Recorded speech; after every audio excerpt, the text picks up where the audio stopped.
नमस्कार. माझ्या यूट्यूब चॅनलमध्ये आपल्या सर्वांचे मनापासून स्वागत आहे. सरकारी कर्मचाऱ्यांसाठी अत्यंत महत्त्वाची बातमी.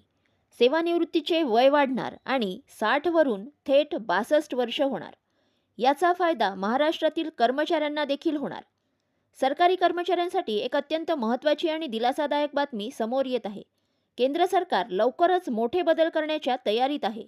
केंद्रीय कर्मचाऱ्यांचे सेवानिवृत्तीचे वय 60 वरून 62 वर्ष करण्याच्या प्रस्तावाला गंभीर चर्चा सुरू आहे. जाणून घेऊयात याबद्दल सविस्तर माहिती.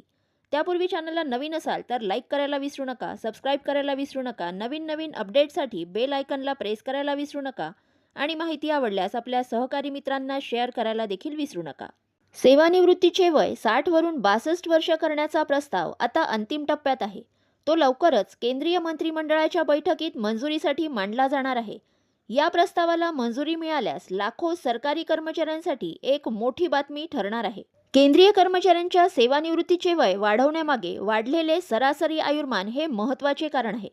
तसेच अनुभवी कर्मचाऱ्यांची कौशल्ये प्रशासकीय यंत्रणेत अधिक काळ वापरता यावी यासाठी सरकार हा बदल करण्याच्या विचारात आहे. सेवानिवृत्तीच्या वयासंबंधी कोणताही निर्णय झाल्यास केंद्राच्या धर्तीवर अनेक राज्यांनी बदल होण्याची शक्यता वर्तवण्यात येत आहे. यामुळे महाराष्ट्रातील राज्य सरकारी कर्मचाऱ्यांच्या मागणीलाही बळ मिळणार आहे. महाराष्ट्रात सध्या कर्मचाऱ्यांचे सेवानिवृत्तीचे वय 58 वर्ष आहे. हे वय 60 वर्षापर्यंत वाढवण्याची मागणी कर्मचारी संघटनांनी गेल्या अनेक वर्षापासून लावून धरली आहे. केंद्राच्या निर्णयामुळे राज्यालाही सेवावयाचा निकष बदलावा लागणार आहे. याचा थेट फायदा महाराष्ट्रातील कर्मचाऱ्यांना होण्याची शक्यता वर्तवण्यात येत आहे.